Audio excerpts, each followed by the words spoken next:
Hi, what we're going to talk about today is a care certificate. It's standard 1 and it is understand your role and what you need to know.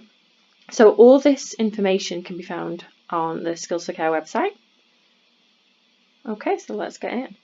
So what the purpose of this is to read it out loud to you, so maybe while you're working through it yourself or if you want a better understanding for your staff. So your role, tasks, behaviours and standards of work. So your role will have a job description. This tells you what your main duties and responsibilities are and who you report to. Ask your employee for a copy if you don't have one. You should know what is expected of you, but also what is not included in your role. So what you need to know is where your job ends and where somebody else's begins. It's almost impossible for a job description to list every single task that you do, but it should give you an overall picture of what your role is. The kinds of duties that might be in your job description are providing care and support, so working in a person-centred way, communicating well, building relationships and promoting equality and diversity, working as part of a team, being a supportive team member and developing your skills to improve your work, contributing to activities in a safe way, keeping and filing clear records, keeping to regulations, following the agreed ways of working, and respectfully and confidentially, respecting confidentiality, but by not discussing any personal information on individuals or staff or unauthorised people, and storing records securely. So what that means is we should be working in a person-centred way. So we might be supporting 10 individuals and we might give all of those people medication, but we will treat them all the same but different. So we would give them all their medication because that's part of their care package. But some people might be left-handed, some might be right-handed, some might need various levels of support, some might like different drinks, different times of the day and things like that. Working as part of a team. Working in care is hard. It's real hard work, and you spend a lot of time away from your family and friends to support other people's family and friends.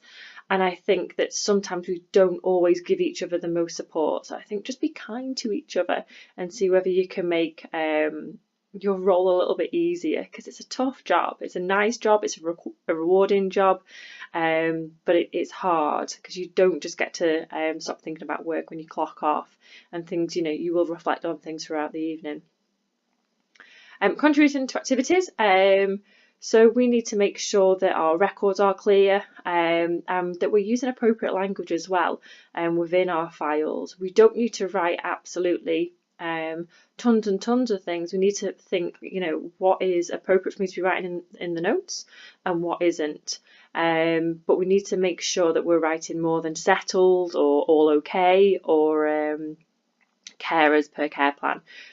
We need to write specific information about that person, about the care that we provided for that individual. Respecting confidentiality.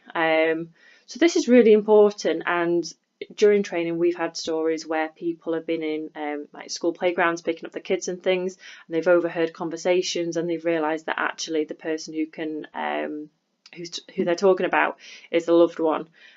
So just be mindful that we are only able to speak to people within our professional circle, and we're only able to break confidentiality if we feel that the person's at risk to themselves or others. So regulations. Regulations are rules that come out from legislation or laws. The legislation establishes the general laws of the land, and regulations provide specific ways in which those laws are interpreted and applied. The skills and knowledge you need to carry out your role competently, and you'll hear competency and competent used throughout the care certificate standards. But these are ways in which we should work that are set out nationally, and we can find these within the care certificate. So what we're going to go through, and also the code of conduct. So I'll show you that shortly. So the care certificate is the shared health and social care training covered by the workbook. It's expected that new healthcare support workers and adult social care workers will complete the 15 care certificate standards, and this isn't your employers saying that you've got to complete these standards. This is a national thing. So if you're thinking, oh, I don't really want to complete all this workbook, I've already worked, done a lot of training, it is expected that if you move somewhere else, that they'll ask you to do it as well. And it might not necessarily be called the care certificate, but they need to provide CQC, so the regulators, evidence to say that you have provided, that you have been part of training and they have provided training for you. So it's not that it's your workplace telling you that you've got to do all this stuff. It's a national workbook that we're looking to achieve. Is it mandatory? The care certificate isn't mandatory, but having training in these areas is. We've also got the Code of Conduct for healthcare support workers and adult social care workers in England.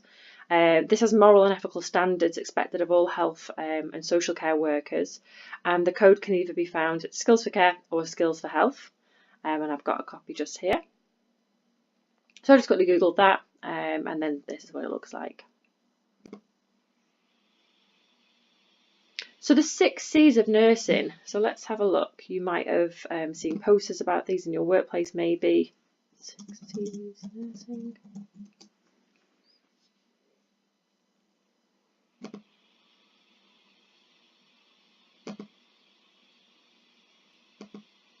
Okay, so you might have seen one of these ones. So the 6 C's of nursing. So we've got care, compassion, competence, communication, courage and commitment. And they are themed throughout the workbooks, and we'll have a talk in those as they come through. So competence.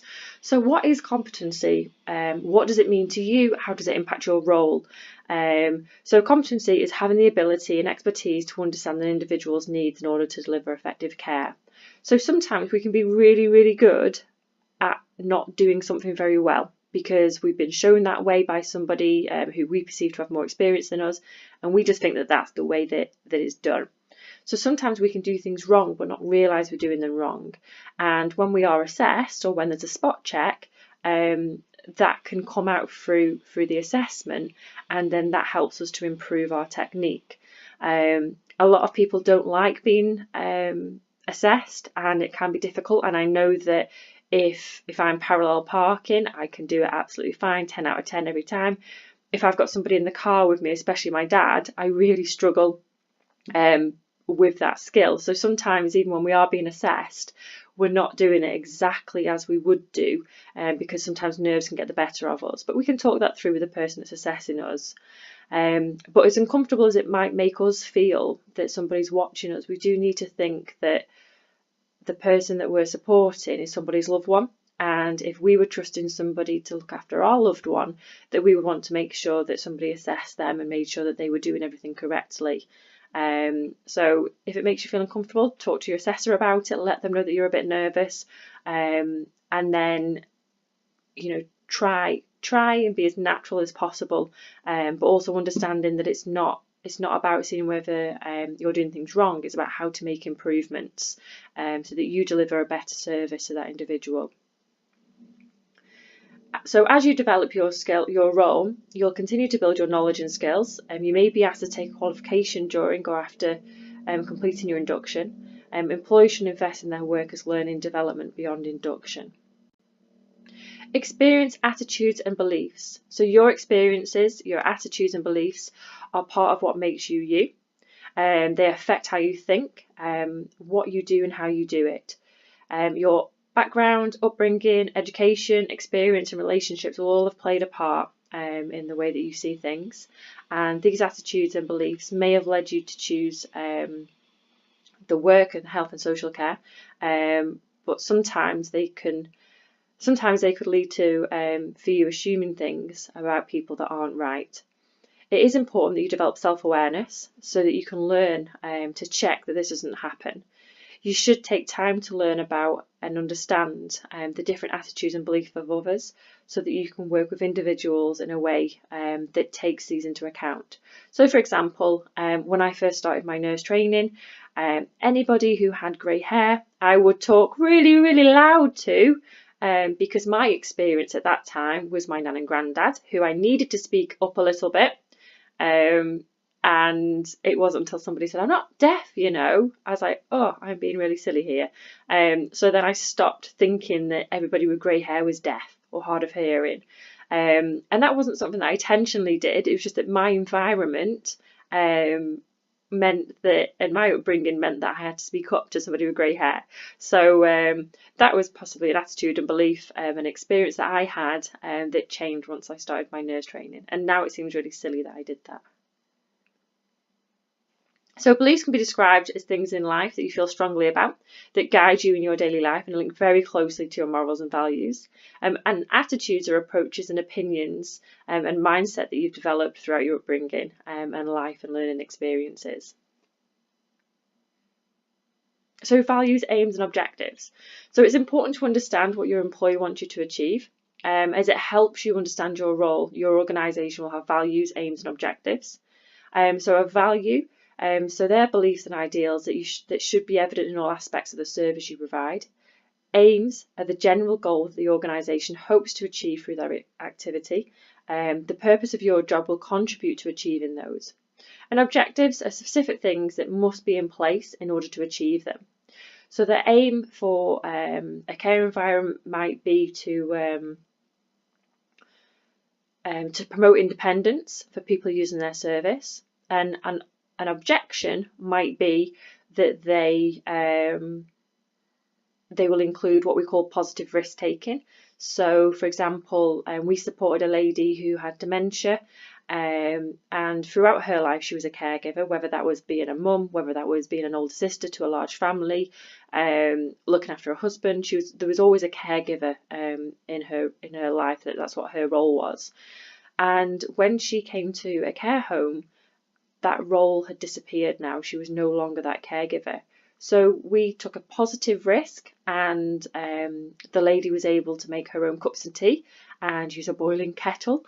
So what we didn't do is say, oh, well, she might burn herself. Yeah, she might burn herself, but we might all burn ourselves at some point. So we spoke with her, we spoke with our family, we spoke with staff, and we had different levels of supervision. But that made such a massive impact on her life, because then when she made a cup of tea, she'd then come and talk to us. And, you know, her personality, we really got to know her. You know, she was quite funny. She had such a good sense of humour. And she was so wise as well. Whereas if we hadn't have given that opportunity, we might not have got to see that personality, that part of her. So that was really important. And to me, I think that's a great success. So it is important that we find out what these values are, because they might not be in line with what your values are, and how are we going to get there. So we need to make sure, you know, is your care company interested in financial and they want to grow their business and that's their kind of main aim and objective, or is it that they want to promote independence and they want to provide opportunities for people, because it might be that they're just not in line with you, so that's maybe not going to help you achieve the most that you can within that position. So it is important that we find out, you know, what are the goals and how can we help the company to achieve those. So if you find that your employee does not have these written down, ask the manager to tell them what they are. Rights and responsibilities at work. So there are many pieces of legislation that exist to protect us from harm as workers and to make sure that everyone is treated fairly. So we've got the Health and Safety at Work Act 1974, and that sets out your rights and responsibility in the workplace. So you have the right to work in an environment that is safe, to be provided free of charge with equipment that needs to keep you safe at work. So you think about your gloves and your aprons. With those rights comes responsibilities. So your employer will set down policies and procedures, or tell you about agreed ways of work and the ways that is safe for you, those you work with, and also the people that you support. So you must work in the ways that you are told by your employer. If you have concerns about safety in your workplace, you must talk to your manager, and you can also get more information on the HSE website. So your employer has a responsibility to ensure you are provided with the equipment, and you have the responsibility to make sure that you use the equipment as it's designed to be used for. Your employer, so it says there about you must work in the ways that you are told by your employer. So you need to make sure that they're in line with your policies and procedures. So a policy is how. a policy is what, and a procedure is how. So a policy, for example, might be you get, I don't know, 4 weeks holiday a year. If you work so many hours, and if you're part-time, it'll be, kind of pro rata and things like that. And a procedure is how do you go about getting that holiday. So do you need to fill in forms? Do you need to do it online? Do you need to have a conversation with your manager, have an email, or fill out a form? Is there a clocking in system that you use? So a policy is what, and a procedure is how. And it's really, really important that you have a look at those, because they will give you direction and instructions of how to work. And I understand they are massive, big, not very user friendly. They're white paper, black text more often, and for a visual learner like myself, they are quite difficult to get used to at first. But I really must stress the importance of these. People tend to read them, or want to read them, when something goes wrong. So have a nosy before. Even if all you get to do is have a look at the contents pages, at the index page, and prioritise which ones are important to you, and work your way through them. Confidentiality. So the General Data Protection Regulation, GDPR 2016, replaces the Data Protection Act 1998. This covers any information related to a natural person or data subject that can be used to directly or indirectly identify a person. It can be anything from a name, a photo, an email address, bank details, posts on social networking, medical information, IP address, and it will also introduce digital rights for individual citizens. The GDPR restricts how personal and sensitive information can be used, stored and passed on. Personal details must not be passed on unless a person has given their strict permission. These laws give you the rights as an employee, and also require you to treat individuals' information responsibly. You should only pass on information. You should only pass information on in line with your employee's procedure, for the purpose of providing the best care. And you can get more information on the General Data Protection Regs at 2016 at the ICO website. So you might have had a phone call from a GP to say, oh, I'm just ringing you to find out how resident A, B and C is. How do you know that that's the doctor? How can you prove that? So you need to be thinking about what information that you're given over the phone as well. So working conditions. So there are many pieces of legislation that demand that terms and conditions of employment are fair. For example, the law states that you don't usually have to work more than 48 hours per week, although you may choose to do so. Exactly when you work will depend on your contract, and you can find out more information on www.gov.uk/employment contracts and conditions overview. Let's have a look. So the Equality Act 2010 gives all people in the UK the right to be treated fairly and afforded equality of opportunity. This means that people must be paid equal pay for equal work, regardless of protected characteristics. And protected characteristics just listed below. The amount that your employer pays for your work must meet national minimum wages. So they've increased recently, so that might be out of date. I'm not 100% sure. But you can find out more information about Equality Act on 2010 at www.gov.uk/Equality Act 2010 guidance. So protected characteristics. So what we mean by these is people mustn't be discriminated against these characteristics, either positive discrimination or negative. And it might be indirect and direct, and we'll talk about those in later standards. So the Equality Act 2010 identifies 9 protected characteristics or groups that are protected under equalities law. The protected characteristics are age, being or becoming a transsexual person, being married or in a civil partnership, being pregnant or having a child, disability, race including colour, nationality, ethnic or national origin, religion, belief or lack of religion and belief, sex, and sexual orientation. So we can't discriminate against those things. So agreed ways of working. So your employer will tell you the safe and agreed ways in which you're expected to work. This may be shared with you as part of a policy or provided in person by your manager or other colleague. Agreed ways of working with the individual will be detailed in care plans. So what they are is a plan of care. So how are we going to support this person? They ensure that you are working within the law and provide care and support that meet the needs of the individual. If you don't follow the agreed ways of working, you could harm yourself or others without meaning to do so.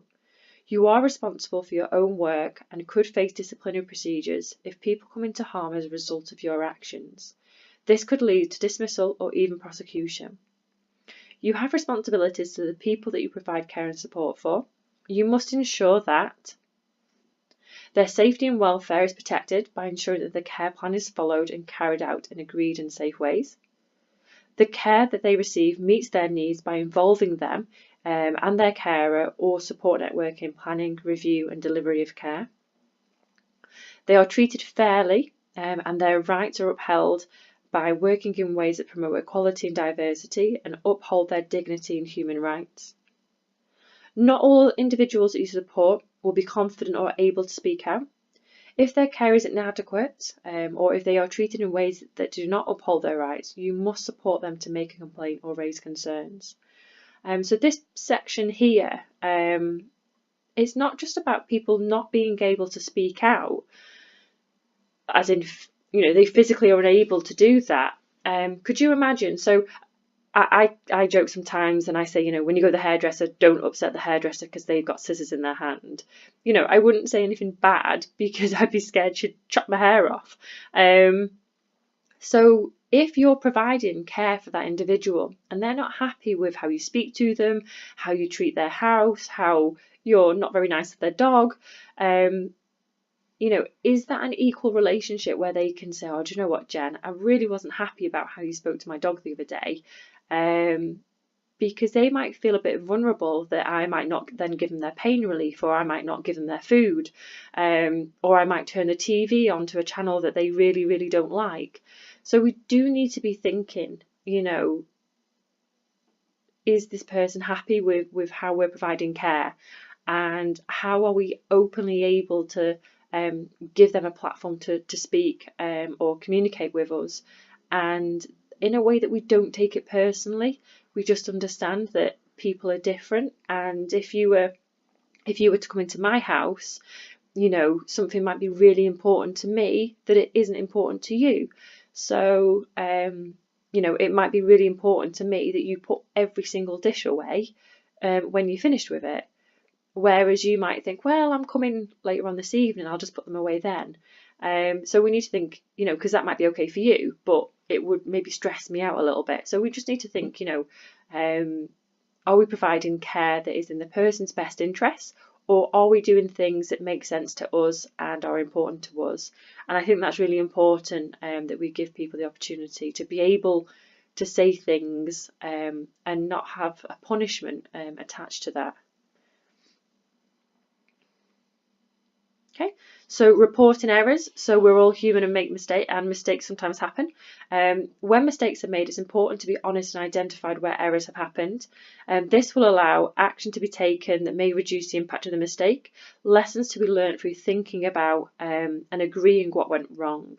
So errors, I have made 2 medication errors, and although I was the final person to make the error, I wasn't the only person involved.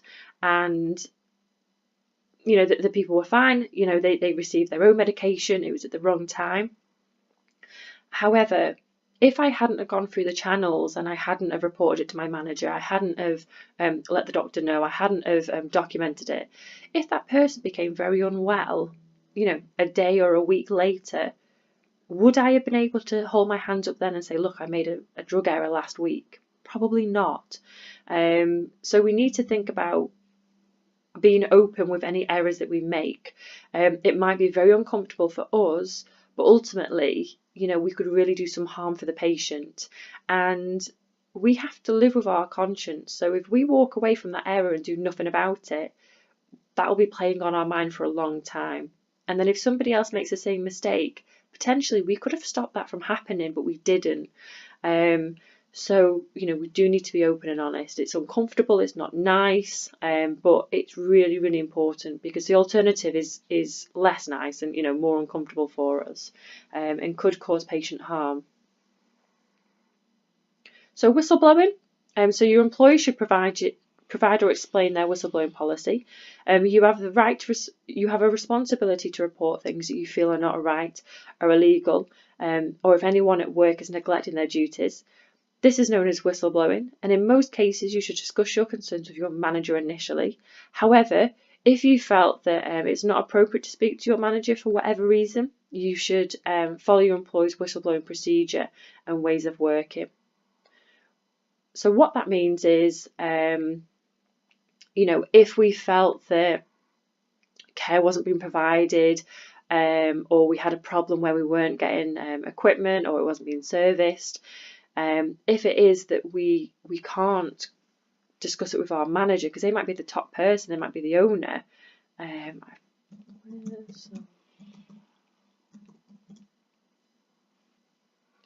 pretty certain if we can't talk to our boss about it, yeah, there we go.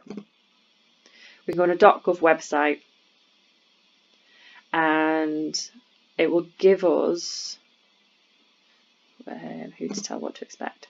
There we go. So it'll give us the information there of who to contact. So that is if we are unable to speak to our boss for whatever reason. We'll check what your own policy is. So working in partnership. So your role will involve you working with many people with a variety of roles. This is known as partnership working.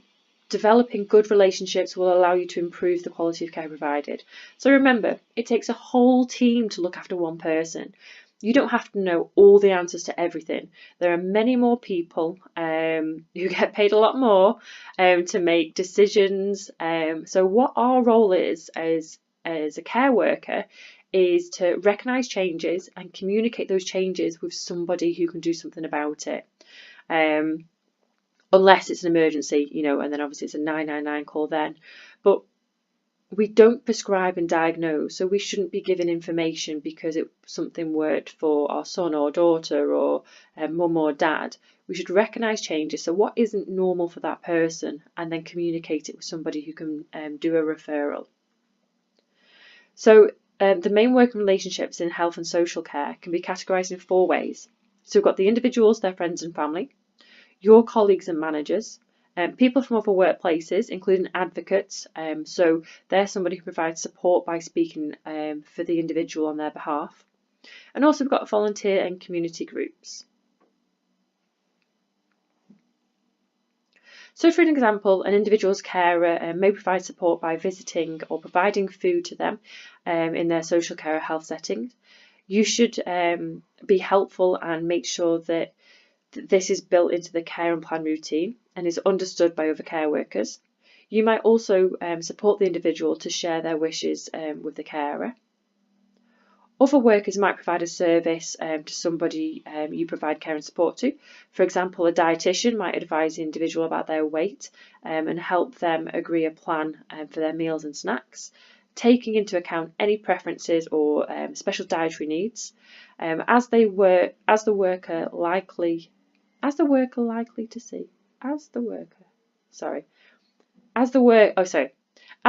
likely to see the individual most regularly, you could encourage them to keep their diet and support them to report back to how the diet is working, or if it needs to be changed if the individual is not eating or if they're unwell. As a result, you would arrange for the diet to be quickly reviewed. Very often, healthcare support workers or adult social care support workers are in a position to play an important role in making observations and links with other workers because they're in regular contact with the individual. They are very important partners in the overall health and social provision of the individual. If you may have heard just a carer, oh, I'm just a carer. You are not just anything. If you were to write down everything that you did, so you provide support, you provide food, nutrition, water, so you meet that person's dietary and nutritional needs, you're probably a really good ear as well when the person is sad, You help to make the referrals for them, you help to keep that person safe, you make them a cup of tea just how they like it. You know, it's not just a carer. You support that person to do so much. And could you imagine that if you weren't there and those needs weren't met and nobody else met those needs, you know, you'll just soon realise how important that is. So please, please, please don't say I'm just a carer. You are not just a carer at all. You do a ton of stuff for that person, and it's such a valuable role. You know, so no, please don't say that. Let's ban saying that now. So all working relationships should involve mutual respect and should value other people's skills and knowledge with a focus on working together in the best interest of the individual receiving the care and support. The importance of people working together should not be underestimated as serious case reviews, which are the reviews carried out when the vulnerable adult dies or comes to significant harm, often identify failings in partnership working because there's a key factor in what went wrong. So what I take from this here is we do need to work with others in respect of our skills. We need to maybe be more open when we're struggling and we're unable to meet somebody's care needs, because it might be that somebody else is much better qualified to offer advice. But also, if we don't feel that person is talking to the person that you know better, the individual that you see on a daily basis, if you don't feel that they're talking to them appropriately, it's okay to say, you know, oh, don't speak to me, speak to the individual, they can speak for themselves, because sometimes people will just look to the care work of the person in the uniform. So, you know, it is okay to challenge that person as well. So effective partnership working. So good communication between everyone is essential. Health and social care workers must trust, value and respect one another, having belief in everybody's ability to work together to achieve their shared goals. So communication is one of the 6 C's. Effective communication is central to a successful workplace for both individuals and staff alike. For communication to be good and effective, it must be open, accurate and understandable. Ways of communicating and language must be right for the individual so that they can be sure that they're understood what's being said. And workers should avoid using jargon which can be easily misunderstood. So we shouldn't be using jargon, technical words, and we shouldn't be using abbreviations as well, which may be misunderstood, misinterpreted what they are, what their meaning is.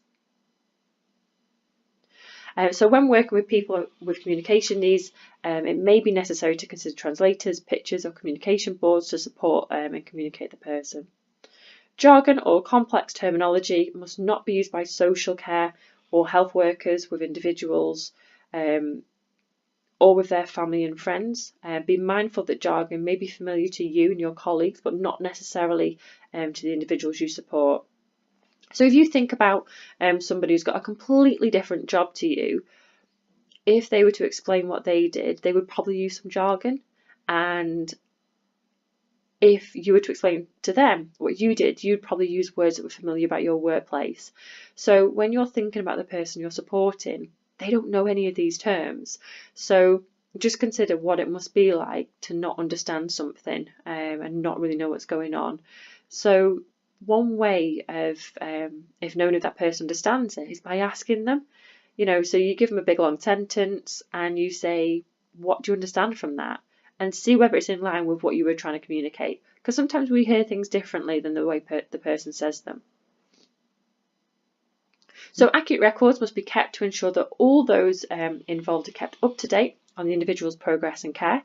If an incident occurs, information must be shared efficiently and safely. All records must be up to date, understandable and stored securely. Trust is important to all good working relationships and is essential if partnership working is to be open, honest, successful. Anyone involved in partnership working, both the person receiving the care and support with the workers, must be confident that they can rely on the people working with them. So if you think about how much trust the person gives to you that you're supporting, so they're trusting that you give them the right medication. They're trusting you to see them naked, probably, if you're washing, dressing or supporting to use the toilet.